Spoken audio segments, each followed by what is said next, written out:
My name is Harrison Cole. I'm 71 years old, and I just learned that the only child I ever raised is a monster.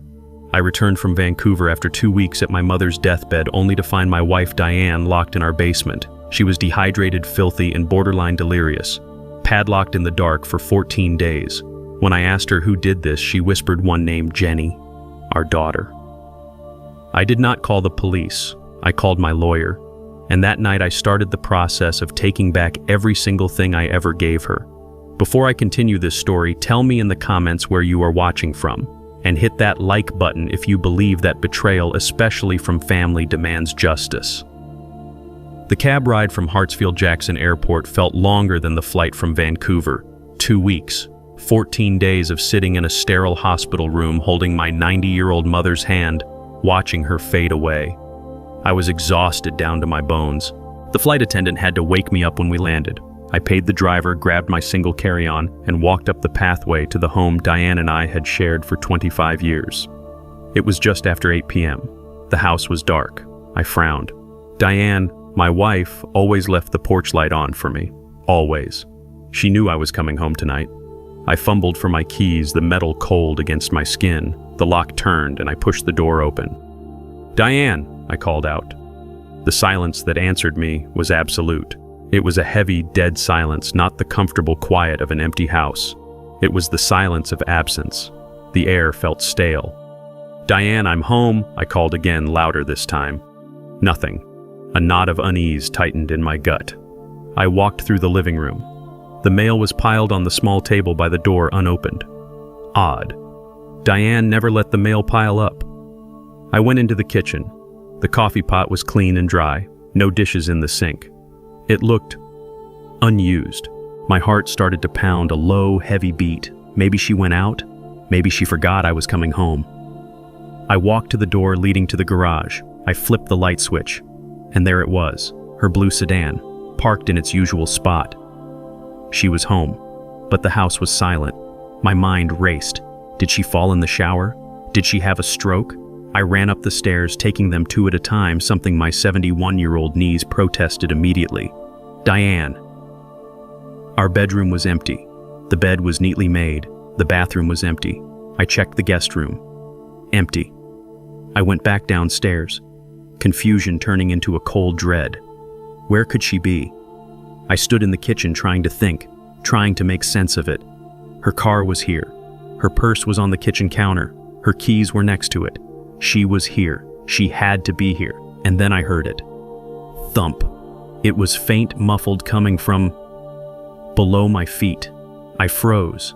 I stopped breathing, listening. Thump. Thump. It was coming from the basement. My blood turned to ice. I walked slowly toward the basement door, the one at the end of the kitchen hallway. I reached for the knob, but my hand stopped. There was something on the door that shouldn't be there. A heavy-duty metal hasp newly screwed into the door frame, and through it, a large brass padlock. My padlock. The one I kept in the garage for the outside shed. It was locked, from the outside. I stared at it. My mind couldn't process what I was seeing. This was impossible. It was a mistake. A joke. "Diane," I whispered, pressing my face against the door. "Diane, are you down there?" A sound came from the other side. A low, animal-like moan. A sound of pure misery. Then a frantic, weak rattling of the doorknob from the inside. Bang, bang, bang. Weak, desperate, muffled fists beating against the thick wood. "Diane!" I roared, panic finally breaking through my paralysis. I grabbed the padlock. It was solid.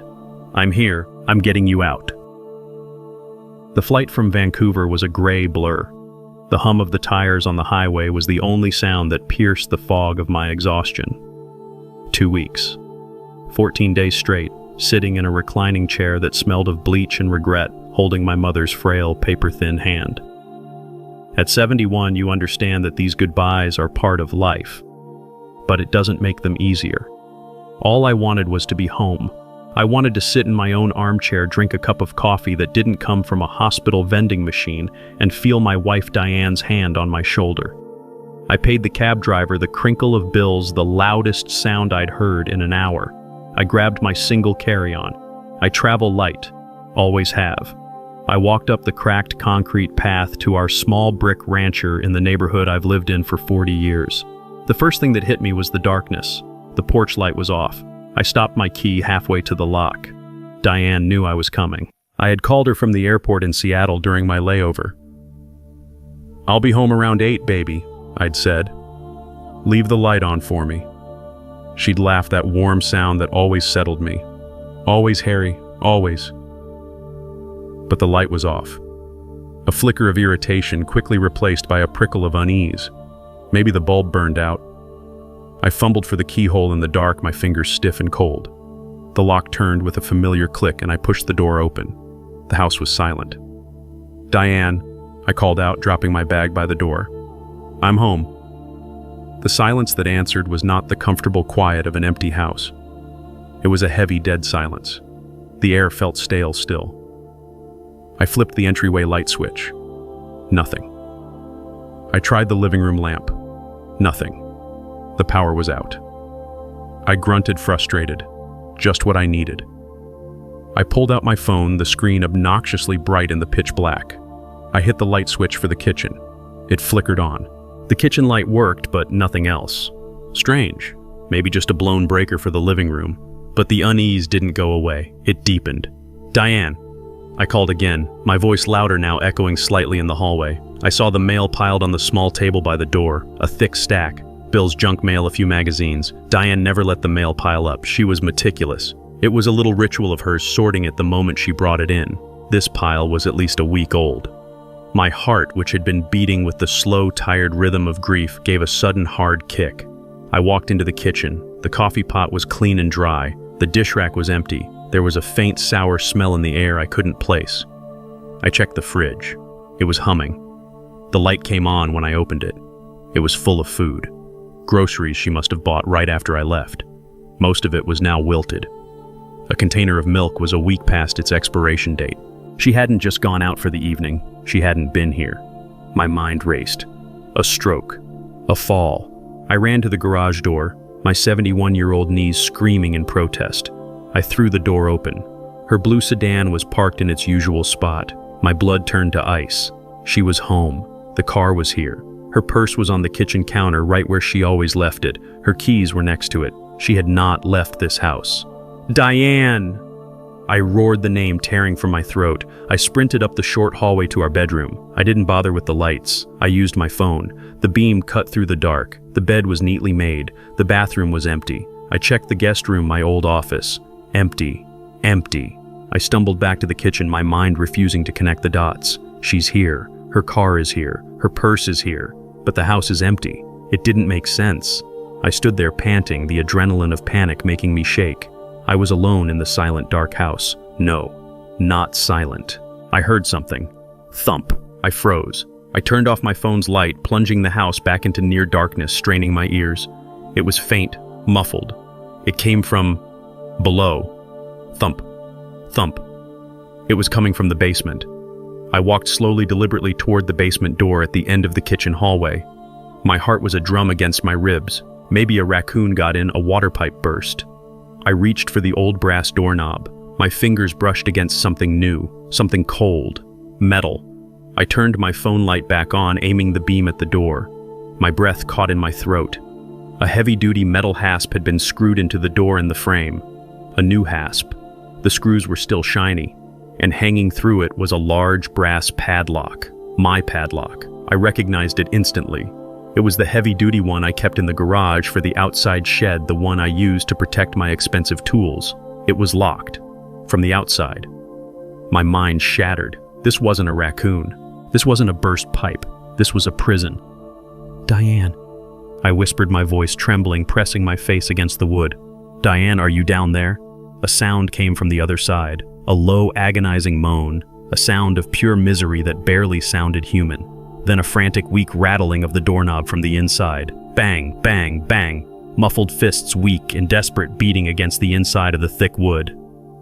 "Diane!"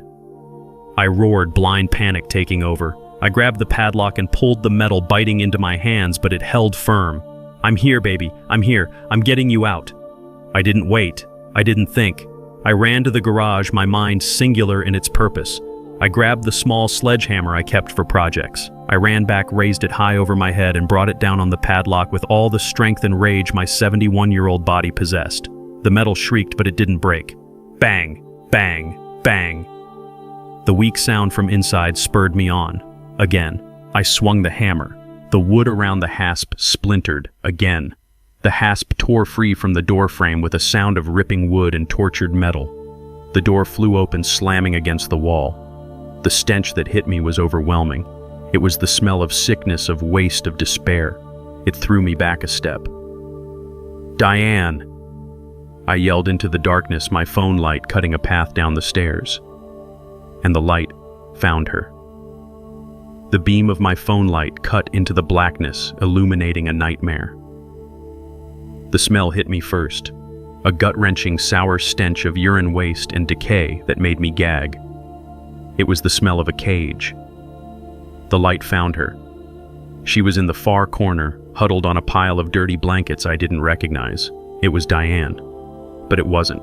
This creature was skeletal. Her skin, normally warm and brown, was a pale, ashy gray stretched tight over her cheekbones.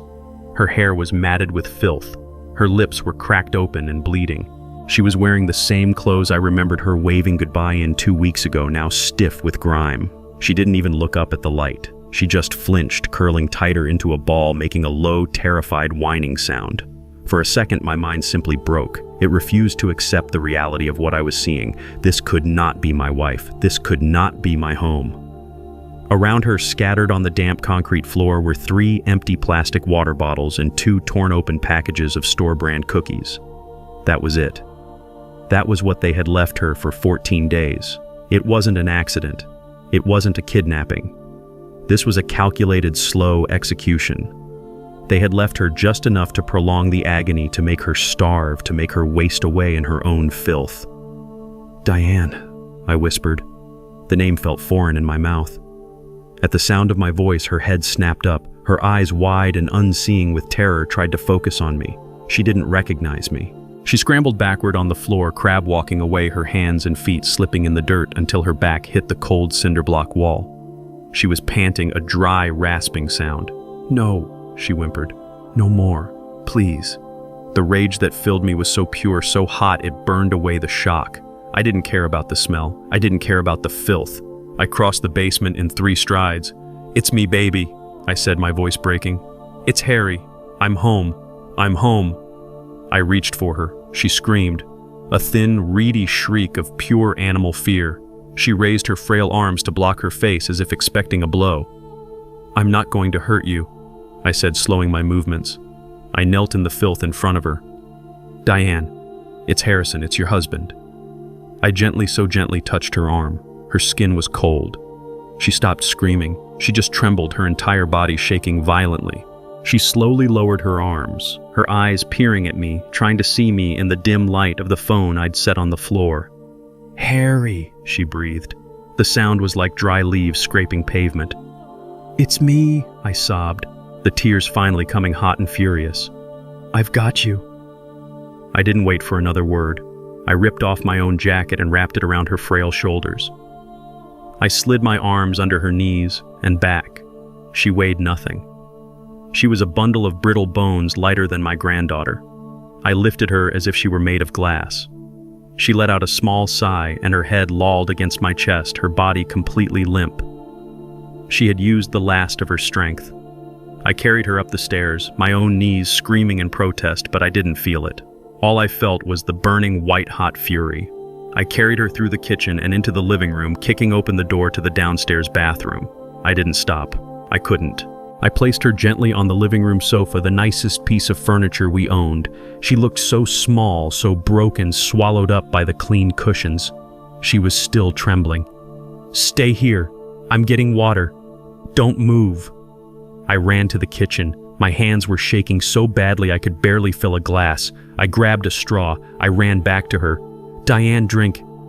I commanded, my voice softer now. I put the straw to her cracked lips. She drank. She drank with a desperation that shattered my heart all over again. She coughed and sputtered, but she didn't stop gulping down the water like it was life itself. Which it was. I refilled the glass 3 times before she finally turned her head away, exhausted. I ran to the bathroom and soaked a washcloth in warm water. I returned and began to gently wipe the grime from her face, from her hands, from her matted hair. Her eyes never left my face. They were still wide, still full of a terrible, haunted knowledge. "I'm going to call a doctor," I said, reaching for my phone. "No," she rasped, her hand shooting out and grabbing my wrist with a surprising grip. "No, no police, no doctors, not yet. Diane, you're hurt, you're starving, you need—" "He'll know," she whispered, her eyes darting toward the front door. "He'll find out, they'll come back." My blood ran cold again. "Who, Diane?" I asked, my voice barely a whisper. "Who did this to you?" I had to know. I had to have a name for my rage. I expected a stranger, a burglar, a monster who had broken in. Diane's eyes filled with fresh tears, but these weren't tears of fear. They were tears of a betrayal so deep I couldn't comprehend it. She struggled to speak, her throat raw. She leaned forward as if afraid the walls were listening. "Jenny," she choked out. The name hit me like a physical blow. I recoiled. "What? No, Diane, you're confused. Jenny wouldn't—" "Jenny," she insisted, her grip on my wrist tightening. "She came over the day after you left. She said she had a surprise for me in the basement." I couldn't breathe. My daughter, my only child. She locked me in. "Harry," Diane sobbed, the words tearing out of her. I begged her. I screamed. She just stood on the other side of the door. She said she was sorry. She said Kyle told her it was the only way, that they needed this. She collapsed back against the cushions, the confession taking everything she had left. "Jenny," I said, the name tasting like ash in my mouth. "And Kyle." I looked around my quiet living room. The family photos on the mantle seemed to mock me. Jenny smiling at her college graduation. Jenny laughing on her wedding day holding Kyle's hand. My daughter. My little girl. She had padlocked my wife in the basement and left her to die. I stood up. The grief for my mother was gone. The exhaustion from my trip was gone. All that was left was a cold, hard clarity. I was not going to call the police. Diane was right. This was not a job for them. This was a job for me. My first instinct was primal. My thumb went straight to my phone, hovering over the 911 emergency call. I wanted sirens. I wanted police officers kicking down their door. I wanted to see Jenny and that worthless husband of hers, Kyle, dragged out of their comfortable bed in handcuffs. I wanted to scream, "Look! Look what my daughter did! Look at the monster I raised!"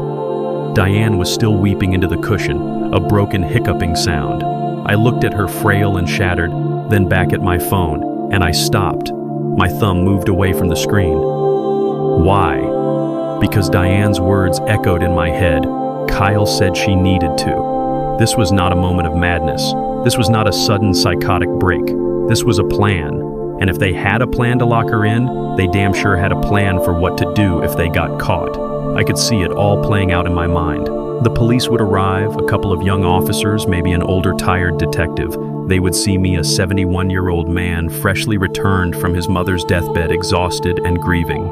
They would see Diane, confused, malnourished, disoriented, perhaps even hysterical. And then Jenny and Kyle would arrive, summoned by the sirens, their faces a perfect mask of tearful concern. I could hear Jenny's voice, already dripping with false panic. "Oh, thank God you're here, officer. We've been so worried. Dad just got back. He's exhausted, and Mom... Oh, Mom..." She would bury her face in her hands, the perfect grieving daughter. Kyle, that snake, would put his arm around her, the picture of a strong, supportive husband. "She's been sundowning, officer," Kyle would say, his voice heavy with fake gravity. "It's getting worse. She wanders, she gets confused, she sometimes locks herself in places. We've been telling Harry for months he needs to get her evaluated. He's been in denial." They would look at Diane huddled on the sofa looking like a feral creature, and they would believe them. What proof did I have? A broken padlock. I broke it. The word of a traumatized, half-starved woman against her 2 loving, concerned children. They might even say I did it, that I came home, found her confused, and fabricated this story. It would be their word against mine. And they were young, successful, and convincing. I was old, grieving, and furious. The police would file a report. They would call Adult Protective Services. It would become a bureaucratic nightmare. Diane would be evaluated by a state-appointed doctor, which is exactly what they wanted. They would use my own call for help as proof of her instability. No. I slid the phone back into my pocket. The white-hot rage didn't disappear. It just changed shape. It cooled, it hardened, it sharpened into a razor's edge. This was not a police matter, not yet. This was a war. And you don't call the authorities when you're in the middle of a war zone and you don't even know the enemy's strength. First, I had to get Diane safe. She couldn't stay here. They might come back tonight. They had a key. They would see the broken lock. They would see me. They would know the game was up and I had no idea what they were capable of. But I couldn't take her to a public hospital. An emergency room meant records. It meant administrators. It meant questions I was not prepared to answer. It meant Jenny and Kyle would be notified as next of kin. They would find her in hours. I needed privacy. I needed discretion. I needed loyalty. And loyalty, I had learned a long time ago, can be bought and paid for. I walked into my small office, bypassing the pile of mail. I opened the bottom drawer of my old metal desk, a drawer that looked stuck, but wasn't. I pressed a false panel on the bottom. It popped open, revealing a small compartment. Inside was not cash. It was a satellite phone. I held down the number 1. It rang twice, a strange digital sound. "Yes, Mr. Cole." The voice was crisp, professional, and wide awake, even though it was nearly 9 o'clock at night. This was Dr. Alistair Finch. Finch was not my family doctor. He wasn't on any insurance plan. He was my private physician, paid a significant retainer fee every year through a holding company I owned. He was paid for this exact moment, absolute, unquestioning discretion. He handled my real checkups, the ones I took in Zurich, not the simple blood pressure readings my local general practitioner performed. My children thought I was just a retired engineer with a modest pension. They had no idea. "Alistair," I said, my voice low and steady. "I have an emergency. A medical situation at my primary residence. The patient is my wife, Diane. What is the nature of the emergency?" No shock, no surprise, just business. Severe dehydration, acute malnutrition, and extreme psychological trauma. She's been held captive, in my home. There was a half-second pause. "Do I need to notify the authorities, or is this a private matter, Harrison?" "It is a private matter, Alistair. For now, it is only us." "Understood. I'm dispatching a private ambulance. No markings. My best team. They will be at your location in 20 minutes. Where are we taking her?" "I need your best facility, the most secure, the most private. I want her under an assumed name. No visitors, no calls, no records available to anyone. Not her family. Especially not her family." "I have a clinic in Buckhead," he said immediately. "It's a high-end recovery center. We'll check her in as Jane Doe undergoing private post-operative care.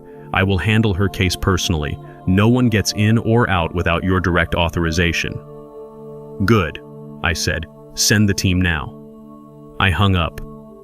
I walked back into the living room. Diane had fallen into an exhausted, shallow sleep on the sofa, her breathing still ragged. I knelt beside her and gently brushed the matted hair from her face. "It's okay, baby," I whispered, my voice thick. "I've got you." They thought I was just an old, tired man. They thought she was just a frail old woman. They thought they could just sweep us aside, lock us away, and erase us. They forgot who I am. They were about to get a reminder.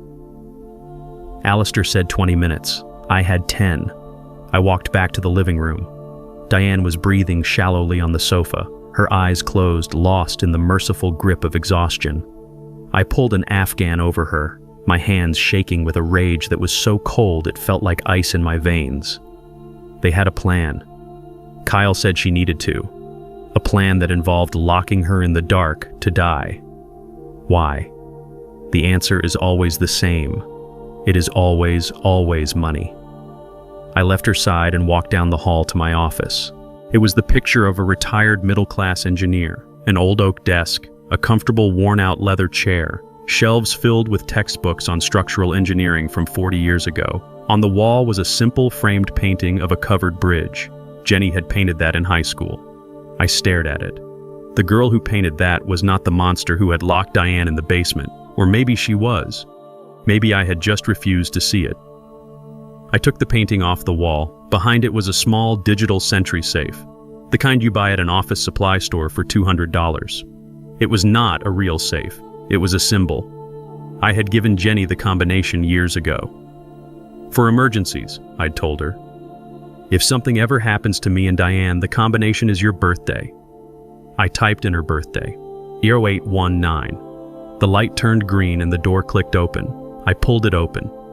It was empty.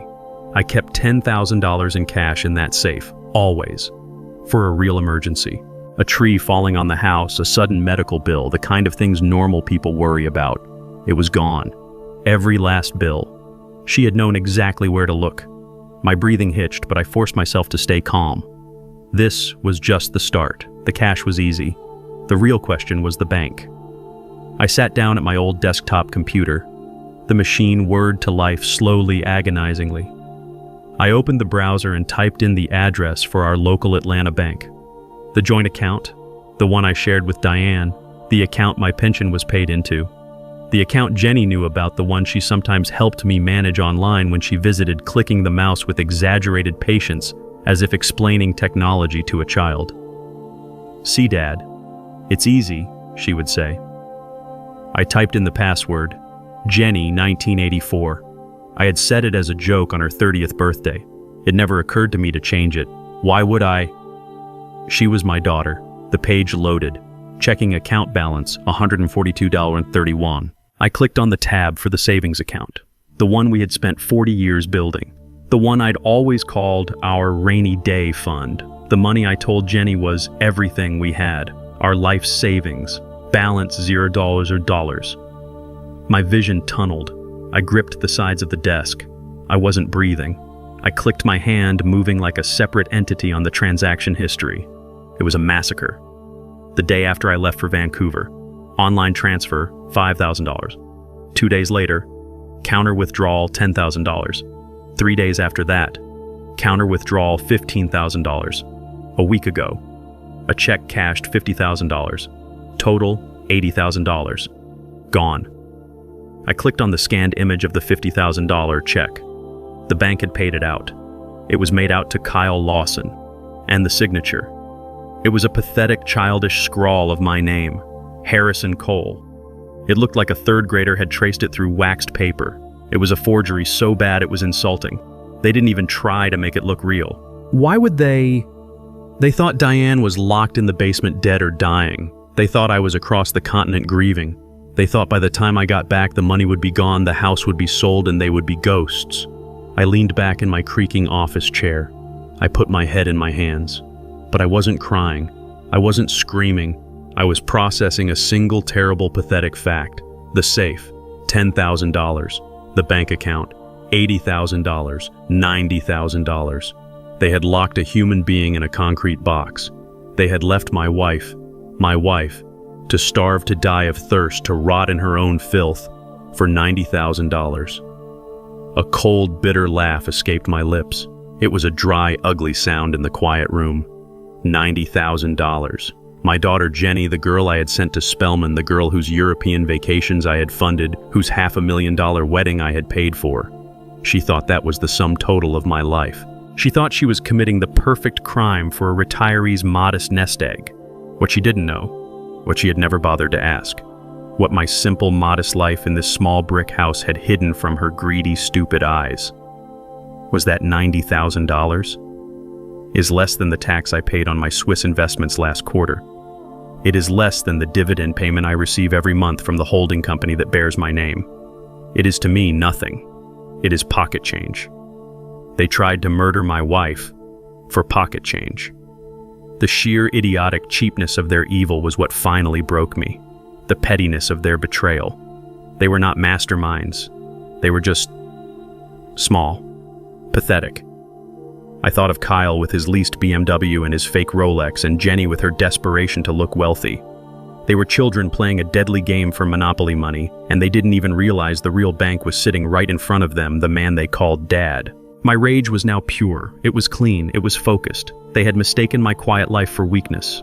They had mistaken my generosity for foolishness. They had mistaken my love for stupidity. They were about to learn the difference between a retired engineer and a sleeping giant. I closed the browser. I erased the history. I stood up and walked back to the living room just as I heard the faint, discreet sound of a vehicle pulling into my driveway. Alistair's team was here. I looked down at Diane still sleeping. "It's okay, baby," I whispered. "The doctors are here. You're safe now." I went to the door. The investigation was over. The war had just begun. Exactly 20 minutes later, a long black transport van with heavily tinted windows pulled silently into my driveway. It had no sirens, no lights, no hospital logos. It looked like a vehicle for diplomatic transport. Two men in simple dark blue scrubs emerged from the side door carrying a collapsible gurney. They moved with a quiet, practiced efficiency that spoke of high-cost private care. Dr. Alistair Finch followed them carrying a black leather medical bag. Alistair is a tall, thin man with a perpetually serious expression. He looks more like a high-powered attorney than a physician, which is precisely why I hired him. He walked past me into the house, his eyes immediately landing on Diane. He didn't waste a second on greetings. He knelt by the sofa. The two medics stood silently by the door, awaiting his orders. "Diane," he said, his voice surprisingly gentle. "My name is Dr. Finch. I'm a friend of Harry's. I'm going to take care of you." He snapped on a pair of latex gloves and began his assessment. He was quick, his hands sure and professional. He took her blood pressure, which was dangerously low. He shined a light into her eyes, which were slow to react. He gently pinched the skin on the back of her hand. It stayed tented, a sign of extreme dehydration. I stood by the fireplace, watching my arms crossed so tight my muscles ached. I felt a profound, terrible helplessness. I could command empires of money from my office, but I couldn't undo the last 14 days of suffering my wife had endured. Alistair looked up at me, his face grim. "She's in bad shape, Harrison. Acute kidney stress from the dehydration, severe malnutrition. Hypothermia has set in. The concrete floor was leaching her body heat. Her electrolytes are completely out of balance." He listened to her heart with his stethoscope. "And her pulse is thready. She is in the advanced stages of starvation." He paused, then added in a lower voice, "Whoever did this wasn't just trying to scare her. They were timing it. They knew exactly how long a human body can last under these conditions. Another 24, maybe 48 hours. And I would have been saving you the expense of a private ambulance." The clinical coldness of his observation confirmed what I already knew. This was not a warning. It was attempted murder. "Can you move her?" I asked, my voice a low growl. "Yes, she needs immediate intravenous fluids and monitoring. My team is ready." He nodded to the medics. "Let's get her stabilized for transport." The two men moved forward. They were gentle but fast. They slid a board under her, hooked up a portable IV line they'd brought in, and wrapped her in thermal blankets. Diane whimpered as they moved her, a small, frightened sound that tore at my insides. "It's okay, baby," I said, moving to her side, touching her matted hair. "You're safe now. These men are taking you to a good place, a private place. I'll be right behind you." Her eyes fluttered open and tried to focus on me. "Jenny," she whispered, her voice cracking. "Shh," I said. "Don't talk. Don't think about her. Don't think about anything. Just rest. I will handle it." She relaxed just slightly and let her eyes close. She trusted me. The weight of that trust settled on my shoulders like a block of granite. "Where to, Mr. Cole?" Alistair asked, though he already knew the protocol. "The Buckhead facility," I said. "The executive wing. Her name is Jane Smith. No visitors, no calls. No one, not even hospital administration, knows her real name. Only you and me." "Understood," Alistair said. He turned to his team. "You have the orders. Move her out." The medics efficiently wheeled her out the front door and loaded her into the back of the black van. The doors closed with a quiet, solid thunk. I was about to follow when Alistair put a hand on my arm. "Harrison, one last thing." I turned. He was holding something in his gloved hand, a small, crumpled piece of paper. "My senior medic found this when he was checking her vitals," Alistair said. It was clutched in her right hand. She wouldn't let it go even in her delirious state. He had to gently pry it from her fingers so he could attach the pulse oximeter. He thought it might be important. I looked at the wadded-up paper. It was stained and damp. I took it from him. My hands were shaking, but not from age. It was from rage. "Thank you, Alistair," I said.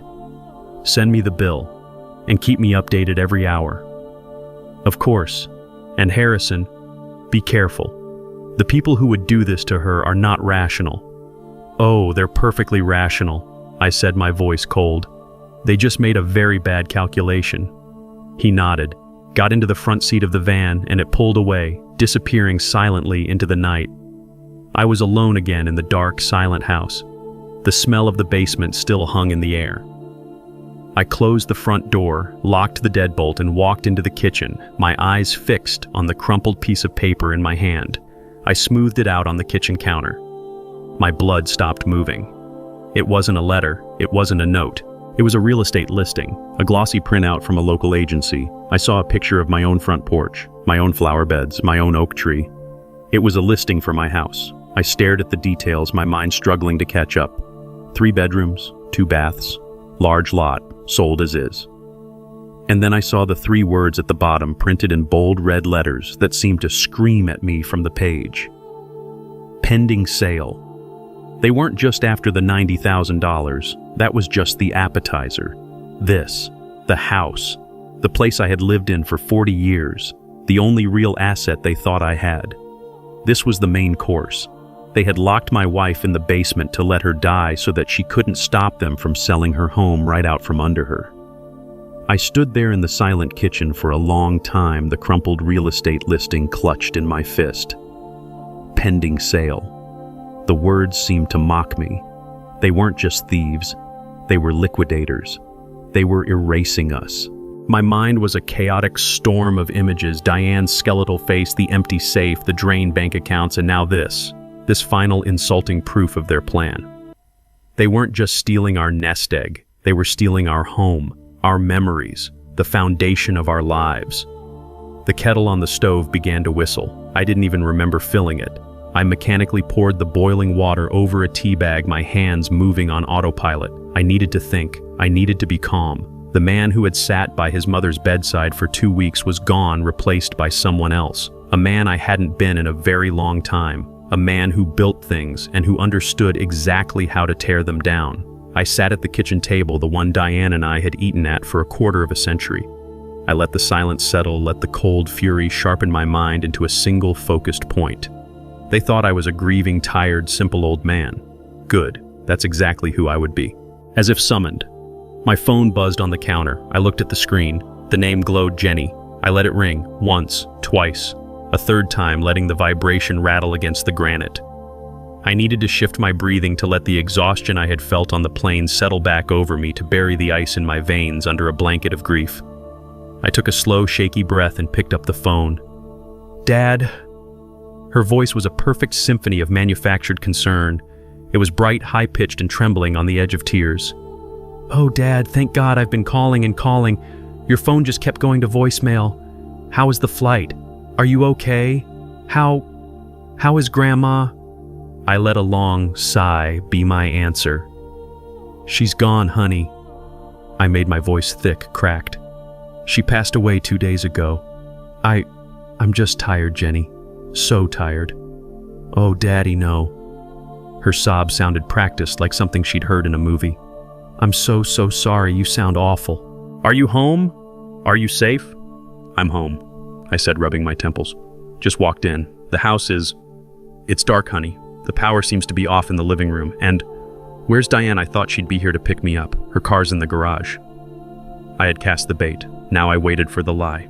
There was a pause, just a fraction of a second. The sound of a quick intake of breath. The sound of her mind scrambling for the script. Oh my God, that's right, she exclaimed, her voice suddenly too loud, too cheerful. With everything going on with Grandma, I completely forgot to text you. Forgot what, Jenny? Dad, it was crazy.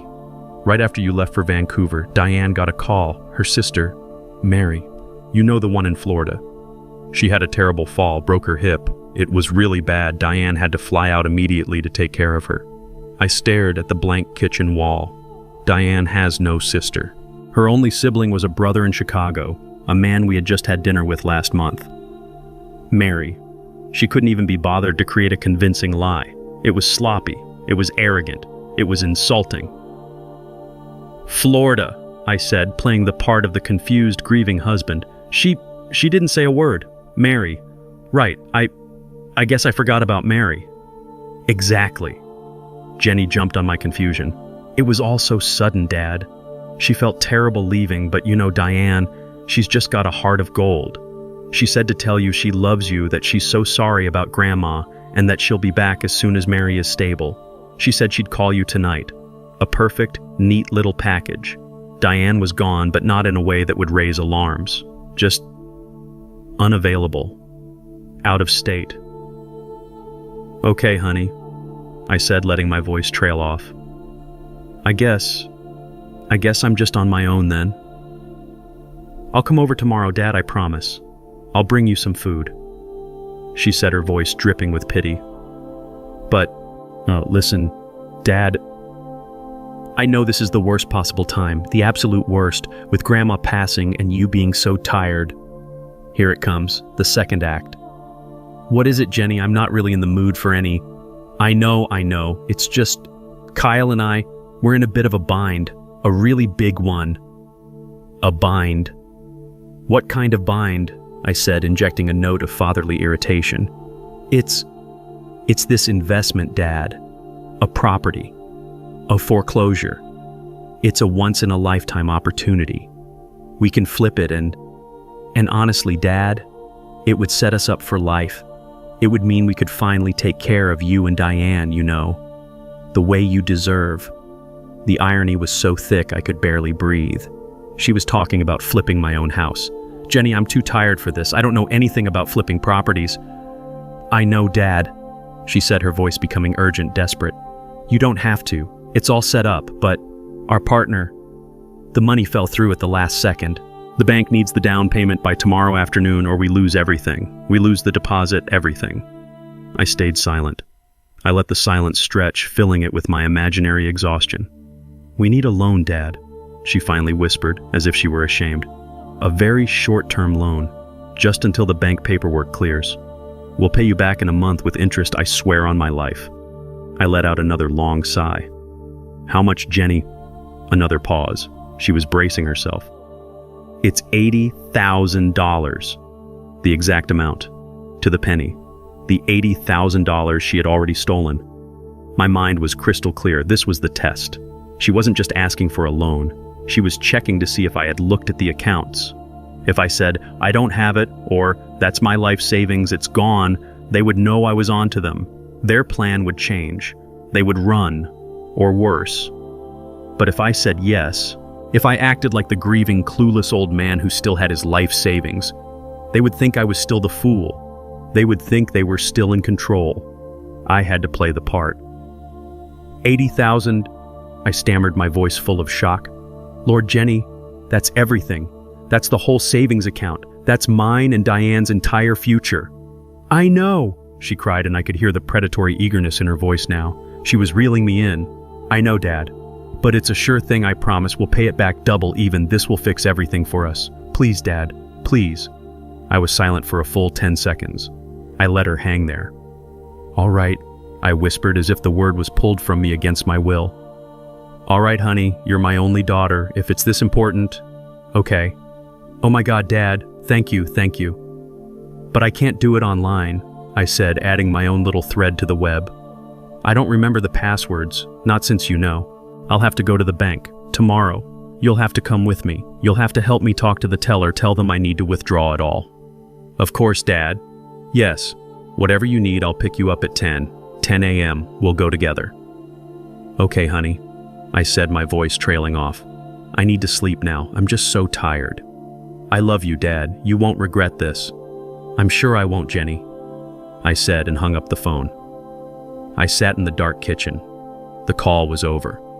She had lied about Diane. She had feigned sympathy for my mother. And then, with breathtaking cruelty, she had tried to get me to go to the bank to willingly withdraw the money they had already stolen. She was trying to make me her accomplice in covering her own crime. My hand closed into a fist on the table. She wanted to meet me at the bank at 10 a.m. Good. That gives me 12 hours to prepare the reception. I didn't sleep. Sleep was a luxury I could not afford. I sat at my kitchen table, the house silent and cold, the crumpled real estate listing sitting under the single kitchen light. Pending sale. The words seemed to pulse in the quiet. My daughter was selling my home while her accomplices left my wife to die on the concrete floor below me. At 5 a.m., I washed my face, the water cold against my skin. I did not change out of the wrinkled clothes I had traveled in. I was still Harrison Cole, the grieving widower, the tired old man. I walked out of my front door, ignoring the garage. I walked the 3 blocks to the MARTA station in the pre-dawn chill. The city was still gray and quiet. I blended in with the first wave of early morning workers, just another old black man invisible to the world. That was how I had designed it. I got off at the Peachtree Center station. I walked past the office workers, grabbing coffee, none of them giving me a second glance. I entered the lobby of the 101 Marietta building, a tall, imposing tower of black glass and steel. I did not go to the main elevators where the crowds were already forming. I walked to a private bank of elevators at the rear marked Penthouse Access, key card only. I pressed my thumb against the biometric scanner. It glowed green. The brushed steel doors slid open silently. I stepped in. There was only one button, PH. The elevator ascended without a sound, a smooth, swift climb that separated me from the world below. This was my real life. The life Jenny, in her greedy, pathetic scrambling for $90,000, had never even bothered to look for. She and Kyle saw the old brick rancher in East Atlanta and thought they saw the whole picture. They saw the flannel shirts and the 10-year-old sedan and thought they understood my worth. They never asked why I retired at 55. They never asked what I did with the patents from my structural engineering firm. They just saw the simple life I showed them and assumed it was the only one I had. The elevator doors opened into the silent, expansive lobby of Cole Holdings Incorporated. It was 6:30 a.m. The walls were Italian marble, not the peeling paint of my kitchen. The air smelled faintly of clean leather and old wood, not the stench of the basement. Here I was, not Harrison Harry Cole, the retired engineer. Here I was Mr. Cole, the founder, the silent chairman, the man who had sold his engineering firm for a sum that still staggered me, and who had spent the next 30 years quietly, methodically turning that fortune into a private global investment empire. My daughter thought I was worth a house and $90,000. The truth was, I owned the bank that held her mortgage. He was already there, Elias Thorne. Thorne was not just my lawyer. He was the CEO of my family office, the man who had managed my wealth for 3 decades. He was the only man on earth besides Alistair who knew the full truth. He was waiting in my personal office, standing before the floor-to-ceiling windows that overlooked the city as it woke up. He was a sharp, impeccably dressed man who had never lost a fight. He turned as I entered. He didn't offer condolences for my mother. We were long past pleasantries. "Harrison," he said, his voice grave. "Alistair's report came in an hour ago. Diane is stable, but the medical findings are disturbing. Malnutrition, acute kidney stress. This was not a short-term event." "They're not as disturbing as this," I said. My voice was different in this room, colder, clearer.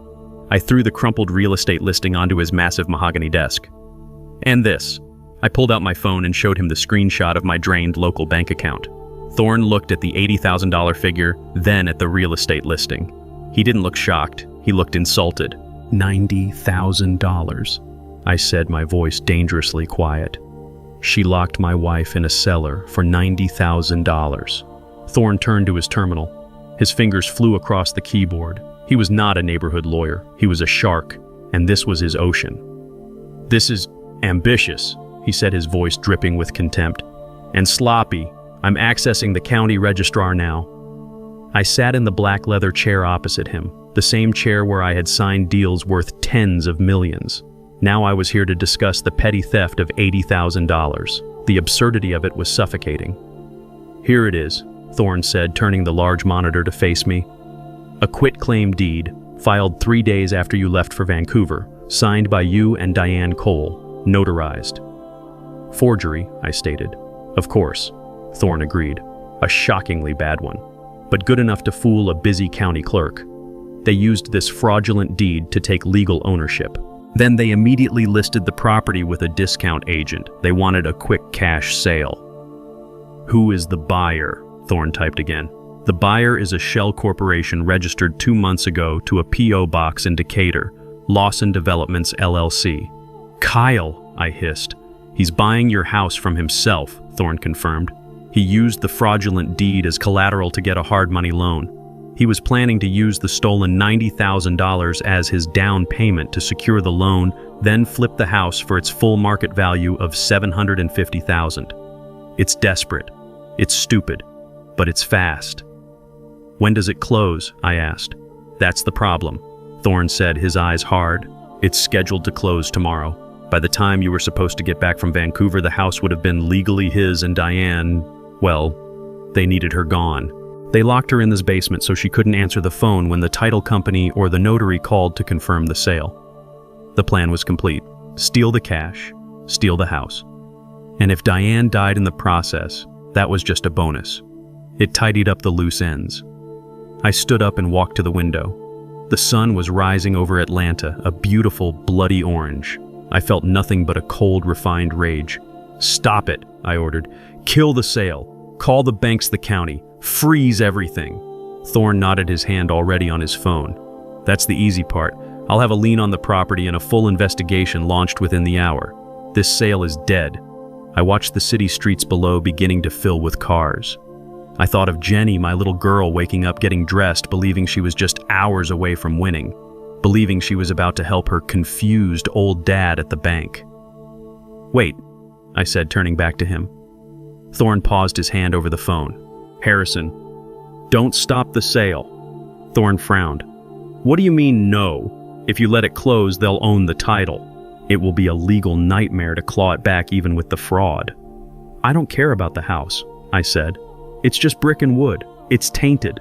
Let them have it. Thorne looked at me, a slow, razor-sharp smile spreading across his face. He understood. You're not trying to save the house, are you? No, I said. You're setting a trap. They think they stole $80,000, I said. They think they're about to steal a $700,000 house.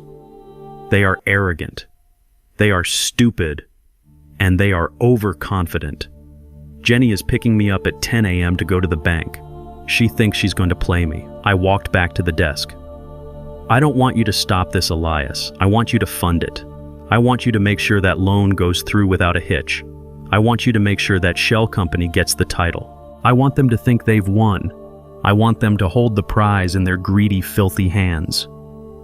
And then, Thorne asked, leaning back in his chair, now fully engaged. And then, I said, feeling the ice settle permanently in my heart, I'm going to take everything else, and I mean everything. Thorne nodded, a grim satisfaction in his eyes. He understood the strategy. They want to play in the deep end, he said, tapping the real estate listing. Let's show them what the sharks look like. While you're at the bank, I'll be in a different part of the ocean. You wanted to know why they were so desperate. I'll find out. He reached for his phone. I have a private investigator on permanent retainer. He's expensive, he's intrusive, and he's worth every damn penny. I'm authorizing his executive inquiry package on Kyle Lawson. I want to know what he ate for breakfast and who paid for it. Go home, Harrison. Play your part. By the time you call me this afternoon, I will have answers. I left the penthouse. The ride down the silent elevator felt like a descent back into a lie. I exited the gleaming lobby, invisible again, just another old man walking to the MARTA station. When I got back to my neighborhood, the sun was up. The world looked normal. A neighbor waved. I waved back. I entered my house. The smell of the basement was still there, faint and sour. I closed the broken basement door, went into my office, and sat at my desk, staring at the empty safe. I had 3 hours until Jenny arrived. I thought about the man my daughter had married, Kyle Lawson. He was a white man from a good family, or so he said. He worked in investment banking. He was handsome, smooth, always had the right compliment. He wore expensive suits and drove a car I knew he couldn't afford on his salary. I had never liked him. I felt a coldness from him, an ambition that was hollow. But Jenny adored him. She was dazzled by him. And I, blinded by my love for my daughter, had paid for the wedding, a lavish, gaudy affair that cost more than my first home. I had given them the down payment for their house in a gated community. I had done it all hoping to buy her happiness. I had been a fool. I looked at the clock.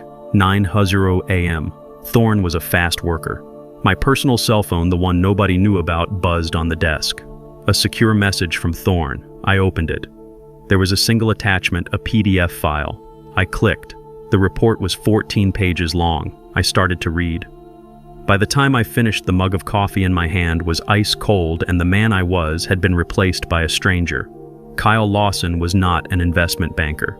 According to Thorne's investigator, Kyle Lawson had been fired from his junior analyst position 2 years ago. Fired for embezzlement. He had been stealing from his clients' accounts.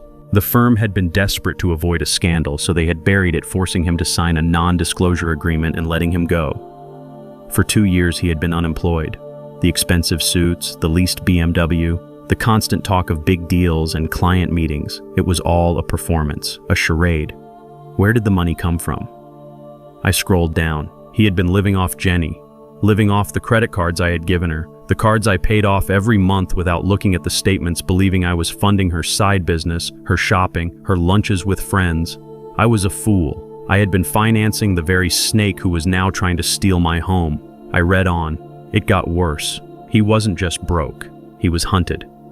Kyle Lawson was a compulsive gambler. The investigator had found online accounts, wire transfers to offshore bookmakers, withdrawals from payday loan sharks. The investment he had mentioned to Jenny, the one that fell through, wasn't a property.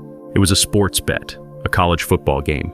He had bet everything he had and everything he didn't, and he had lost. The report listed his current outstanding debts. The number made me go cold. $214,000. This was not debt to a bank with a polite collections department. This was debt to men who break legs, men who don't care about a non-disclosure agreement.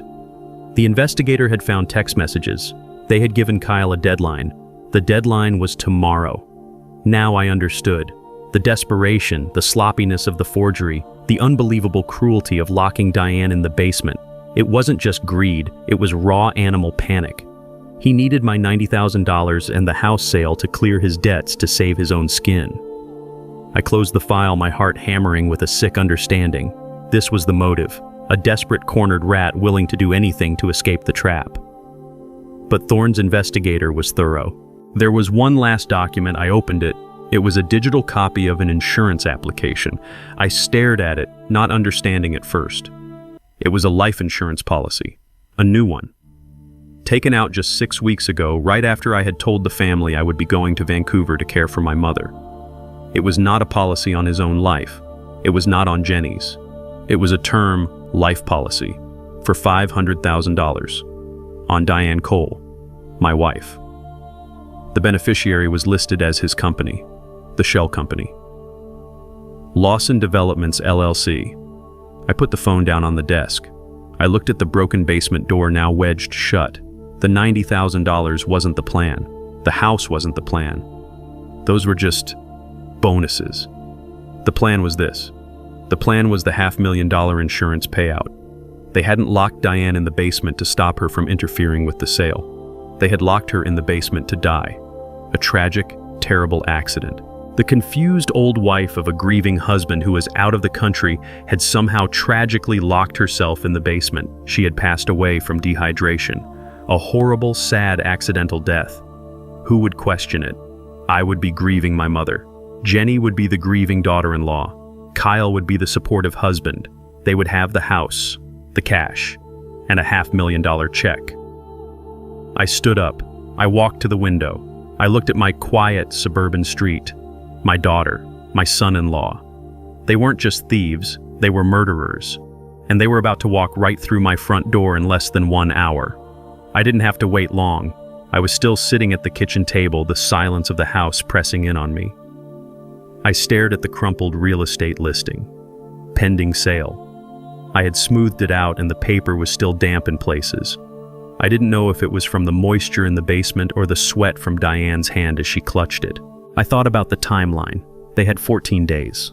14 days while I was gone holding my mother's hand. 14 days for Diane to slowly waste away. 14 days for the house sale to close. They had timed it perfectly. They must have been tracking the sales progress every single day, waiting for the money to clear. But Thorne's investigator was better. My satellite phone, the one hidden in my desk drawer, vibrated once. A secure text from Thorne. It was 9:48 a.m. The message was simple. Phase 1 complete. The title company has been served with a fraud injunction. The hard money lender has been notified that the collateral is based on a forged deed. The sale is dead in the water. Brace for impact. I put the secret phone away. I placed my old standard flip phone on the kitchen table in front of me. I looked at the broken, wedged shut basement door. I waited. The impact came at 9:52 a.m. My phone rang screeching in the quiet house. I looked at the caller ID. Not Jenny, it was Kyle. This was good. Jenny would be emotional, manipulative. She would try to cry her way out of it. Kyle was just a bully. And bullies, when cornered, don't cry. They threaten. I let it ring 3 times, just long enough for his panic to build. Then I took a long, shaky breath, channeling the exhausted, grieving 71-year-old man they thought I was. I answered. Hello. My voice was thick, groggy. Harrison, what the hell is going on? His voice was a sharp bark. No Dad, no Harry, not even a hello, just pure undiluted panic. Kyle? I said, my voice trembling with confusion. Kyle, what's wrong? What time is it? I'm waiting for Jenny. She's supposed to pick me up. We're going to the bank. Forget the bank, he shouted so loud I had to pull the phone from my ear. The bank doesn't matter. The house. Harrison, the house. The house, I said, letting a note of fear enter my voice. What? What about the house? Did a pipe burst? The power is out in the living room. Don't play dumb with me, old man, he roared. The title company, they just called me. They said the sale is frozen. They said you filed a fraud complaint, you ruined it. You just cost us everything. I let a long, painful silence stretch. I let him hear me breathing sharp and erratic like an old man on the verge of a heart attack. Sale, I finally whispered. What sale, Kyle? You're not making any sense. I just got home. My mother just died. I'm very tired. I don't know what you're talking about. A fraud complaint. I haven't talked to anyone but Jenny. I could hear him breathing heavily on the other end. He had said too much. He had revealed his hand. The investment, Harrison, he said, trying to dial back his rage, his voice now slick and false. The property Jenny told you about, we were using your house as collateral to secure the funding. You must have gotten some automated alert, some mail. You must have done something. Collateral. I made my voice crack, filled with disbelief and terror. You used my house, Kyle, Diane, and I own this house outright.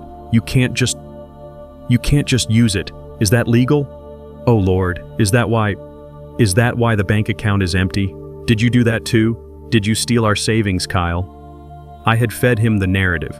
I had given him the lie he wanted to hear, that I was just a confused old man who had discovered the stolen $80,000 and accidentally messed up their real plan. He seized the bait immediately. Listen, Harrison, it's complicated, he said, his voice dropping to a conspiratorial hush. The bank account was just to secure the loan. It's all connected. It's a simple misunderstanding, a stupid bank error. We can fix this. You just have to call the title company. Tell them it's all fine. Tell them you approve the sale. Approve the sale, I repeated, my voice rising in manufactured hysteria. Approve the sale of my house, Kyle. I feel sick.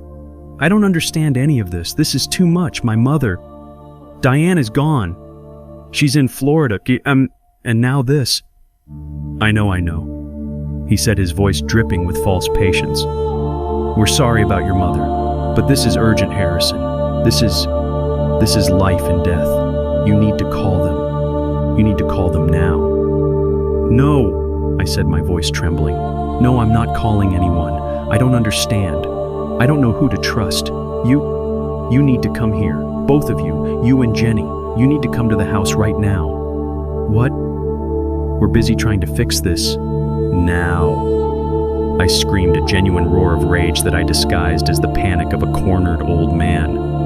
You come here right now and explain to my face what you did with my money and what you are doing with my house. If you don't, I'm calling the police. I think you stole from me. You stole my life savings. That was the magic word. Police. No. Kyle's voice was sharp. Don't do that. Don't call anyone. It's just a misunderstanding. I promise we're on our way. We'll be there in 15 minutes. Just stay there. Don't touch anything.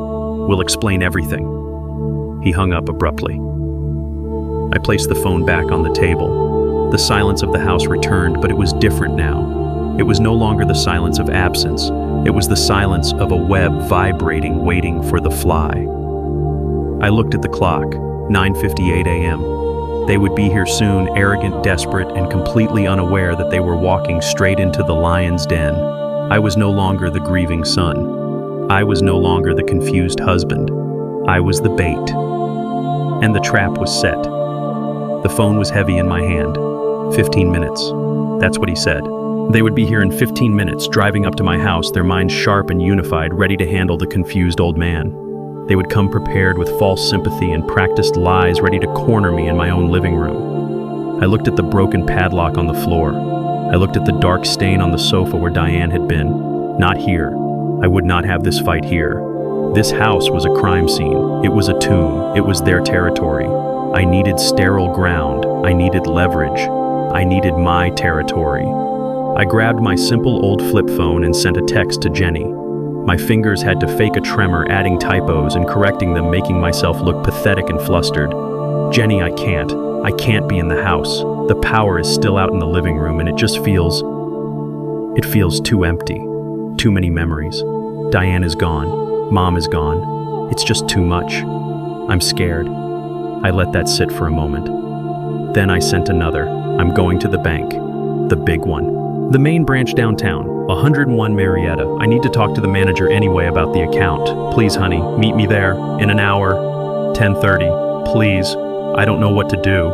I had made myself weak. I had made myself a victim. I had given her a task, a new problem to solve. They would love that. It would restore their sense of control. Her reply came back almost instantly. Okay, Dad.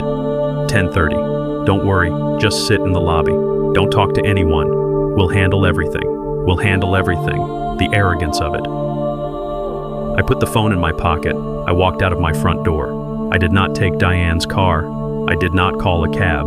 I walked the 3 blocks to the MARTA station in the morning light, just another old black man in a rumpled shirt invisible. It was the best camouflage in the world.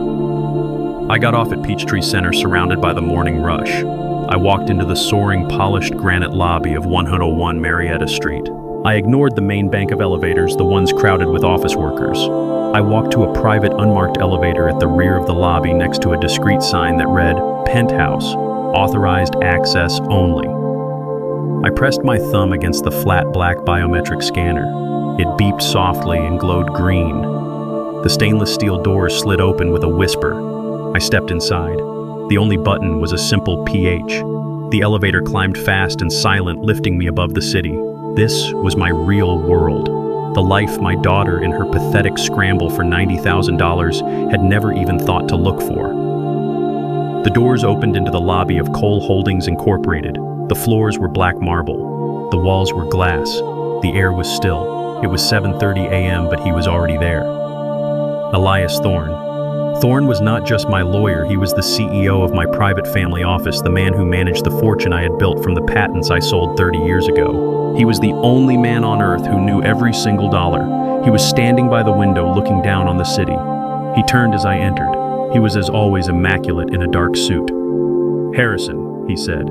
His voice was grim. Alistair's report came in an hour ago. Diane is stable, but the medical findings are disturbing. Malnutrition, acute kidney stress. This was not a mistake. This was an execution plan. They're on their way here, I said. My voice was different in this room. Colder, harder. Here, Thorne raised an eyebrow. They think they're coming to the retail bank on the 10th floor to handle me. They think I'm a grieving, confused old man who accidentally discovered the stolen $80,000 and messed up their real plan. I walked over to the floor-to-ceiling window. The view was magnificent. I owned this view. What they don't know, I said, is that I have the report from your investigator, the one you sent me this morning. Thorne nodded. It was illuminating. It was definitive, I corrected him. I thought back to the email I had read at 5 a.m. Kyle Lawson, fired for embezzlement 2 years ago. Not an investment banker, but a compulsive gambler. $214,000 in debt to men who don't send polite letters. And the final sickening attachment, the life insurance policy, $500,000, on Diane. They weren't just after the house, Elias. I said, my voice dangerously quiet. The house was just a bonus. The $90,000 was just seed money. They were after the insurance payout. The insurance required a death certificate, Thorne said. And a 14-day fast in a cold basement provides one, I replied. A tragic accident. A confused old woman, a grieving husband out of the country. It's almost clean. Almost, Thorne agreed. Your daughter is about to have a very bad day. I'm not dressed for a bad day, I said, looking down at my wrinkled clothes. Thorne permitted himself a thin smile. I anticipated that. He gestured to a private door. Your suite is ready. Your tailor delivered 3 options yesterday as requested. I walked into the private apartment I kept adjoining the office. I stripped off the clothes of Harry, the tired old man. I showered, I shaved. I put on a custom-tailored dark charcoal suit, a crisp white shirt, a silk tie the color of old blood. I put on the shoes that cost more than the car in my garage. When I looked in the mirror, Harrison Cole was gone. Mr. Cole looked back. His eyes were cold. I walked back out. Thorne was at his desk. 2 men were standing by the elevator doors. They were large, wearing suits that didn't hide their profession. My private security. It's 10:28 a.m., Thorne said. They just cleared lobby security. They're agitated. They believe they are going to the 10th floor manager's office. Good, I said. Reroute them. Tell the front desk my investment meeting has been moved to the chairman's office. As you wish, Thorne smiled. I'll have them sent right up. I walked back to the window, my back to the door, and clasped my hands behind me. I listened to the silence. I heard the ding of the private elevator. I heard the steel doors slide open. I heard their footsteps on the marble floor. Then I heard them stop. Dead. The silence that followed was heavy. They were expecting cubicles, fluorescent lights, and a bank manager. They were standing in a space larger than my entire house, surrounded by original art, looking at a wall of glass that overlooked the entire state of Georgia. What the hell is this? I heard Kyle mutter.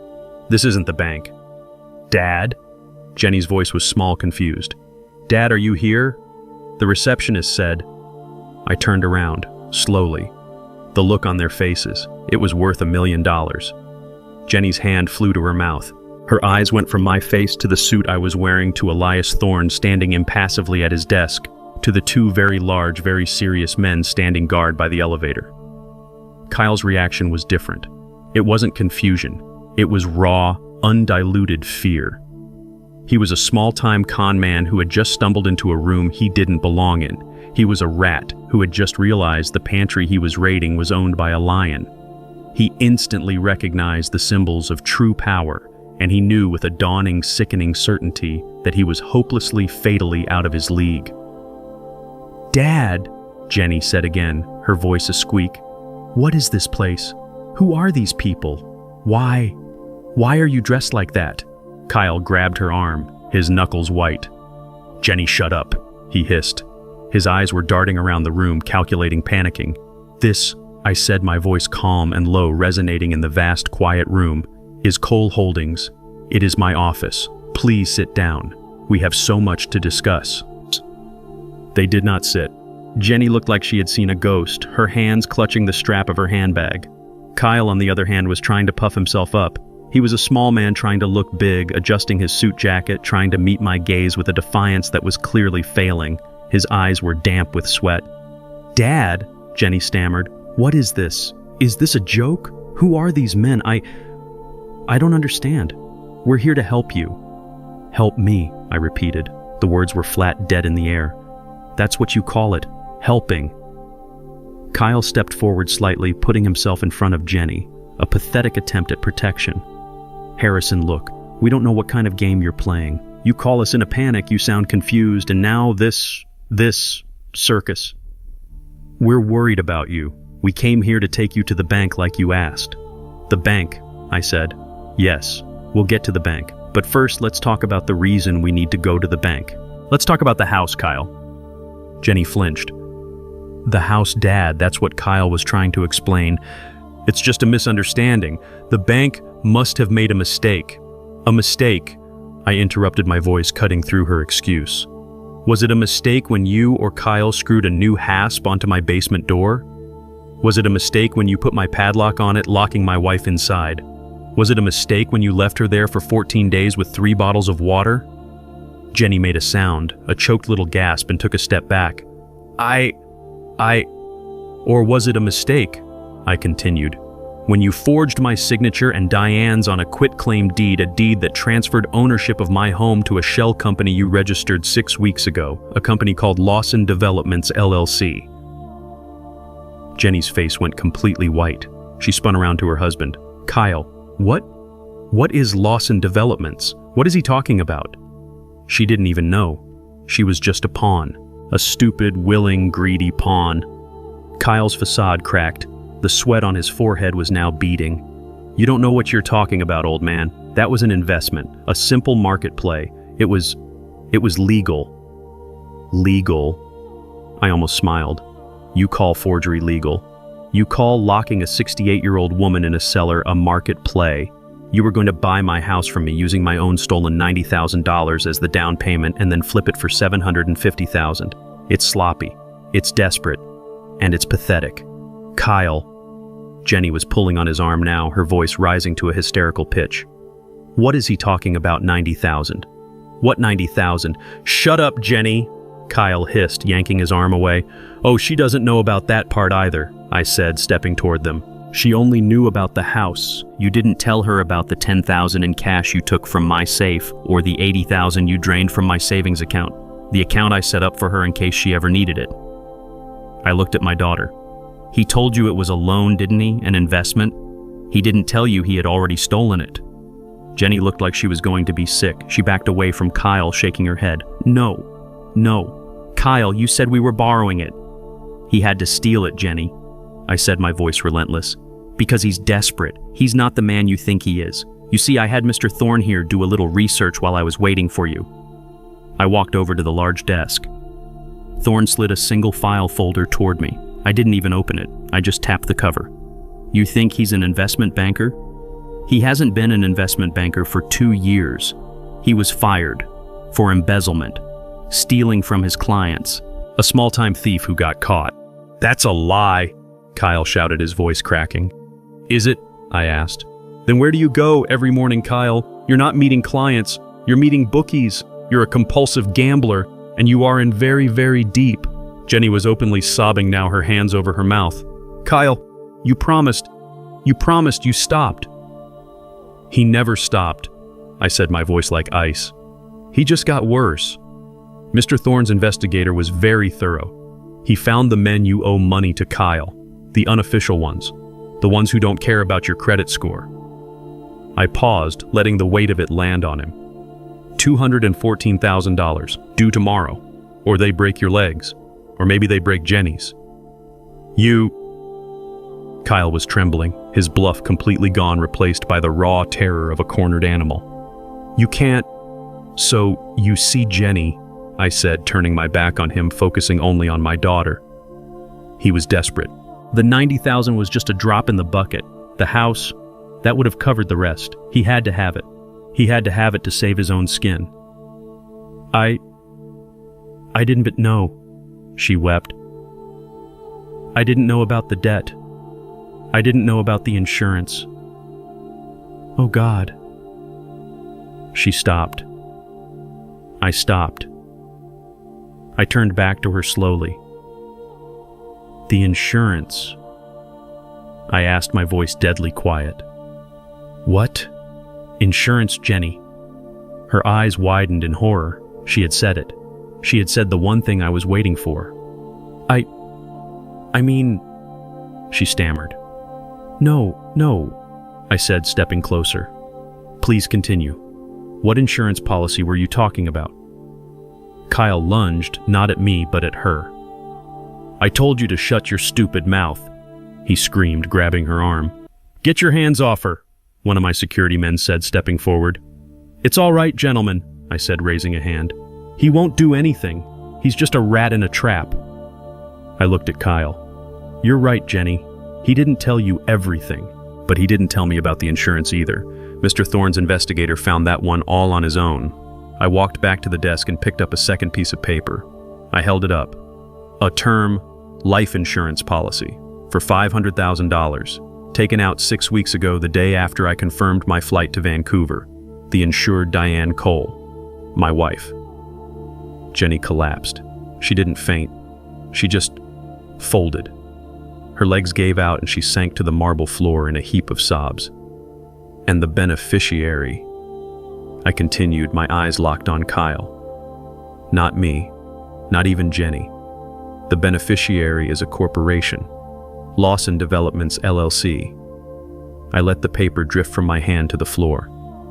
You weren't just trying to steal from me, Kyle. You were going to collect. The house, the cash, that was just your appetizer. The main course was $500,000.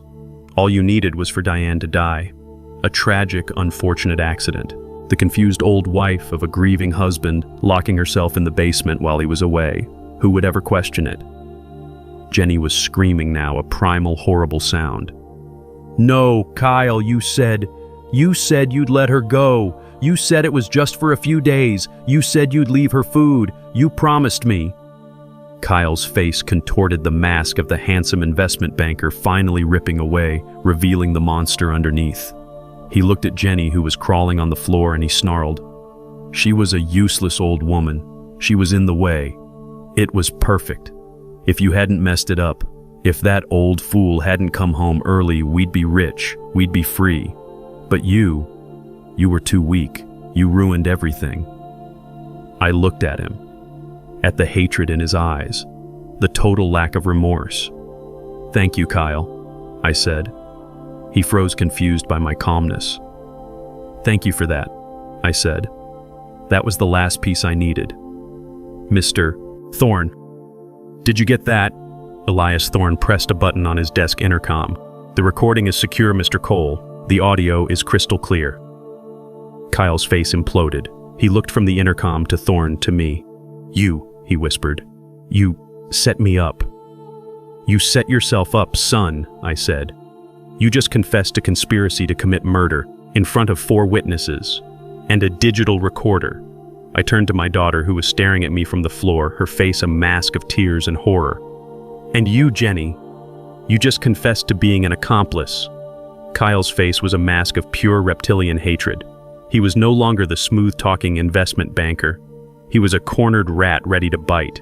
He looked at me, then at Jenny, who was still sobbing on the floor. You, he spat at me. You did this. You, with your games, you're the one who set this up. I ignored him. I looked only at my daughter. She was the one who mattered.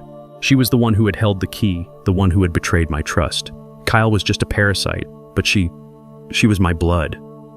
Jenny, I said, my voice quiet, cutting through her sobs. He called you stupid. He said you were too weak to see the plan. Was he right? She looked up, her face a mess of tears and mascara. What plan? I thought it was just the house. Just the 80,000. Kyle laughed. A short, ugly barking sound. You really are that dumb, aren't you? You thought we were going through all that trouble for $80,000. That's pocket change. Shut up, Kyle, I said. But the damage was done. Jenny's head snapped toward him. What do you mean? What, all that trouble, Kyle? What did you do? He took out an insurance policy. Jenny, I said, my voice cold and flat. I picked up the single sheet of paper from Thorne's desk, the one the investigator had found.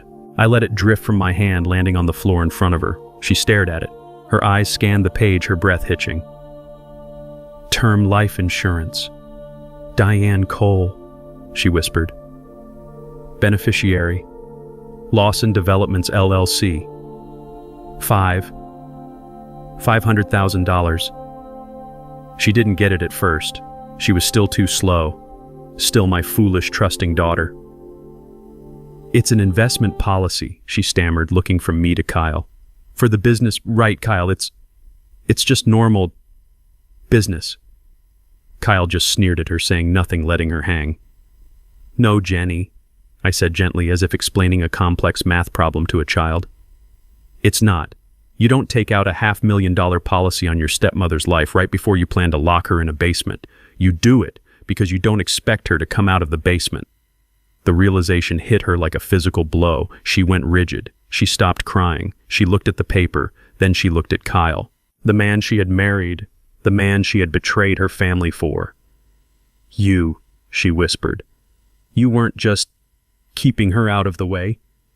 You were killing her. She was a useless old woman and she was in the way. Kyle finally roared, his composure gone, replaced by pure ugly rage. It was perfect. The old man is gone. She has a tragic accident. We get the house, we get the cash, and we get the insurance payout. We would have been set free, but you with your weak stomach, you ruined it. Jenny pushed herself up from the floor. She was no longer crying. She looked dead, numb. You lied to me, she said, her voice flat. You told me it was a property deal. You told me it was about the house. It was about the house, he yelled. And the money and the insurance, it was about everything. You just didn't need to know the details because you're too stupid and weak to handle them. So you used me, she said. You used me to get the key. You used me to get the combination to the safe. You used me to lock the door. I did what I had to do. And the money? She asked, her voice trembling. The 80,000. You told me. You told me you needed that for the investment. You said it was a business deal. It was a business deal, you idiot. A bet, a sure thing. A bet, I interjected, stepping forward. That's what you told her?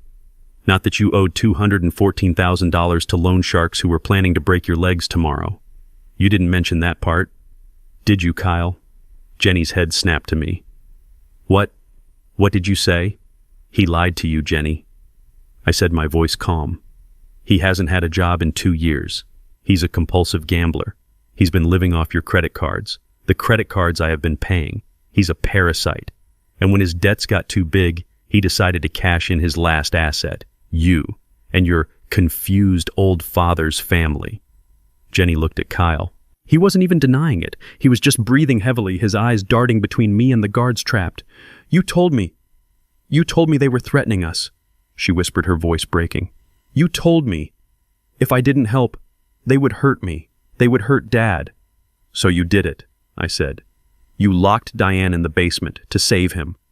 I was scared, she screamed, the confession finally bursting out of her, aimed not at me but at him. He told me it was the only way. He told me it was just for a few days. He swore he would go back and leave her food. He swore he would let her go the second the deal was done. He said it was just to keep her safe, to keep her quiet. I didn't know about the insurance. I didn't know he was letting her die.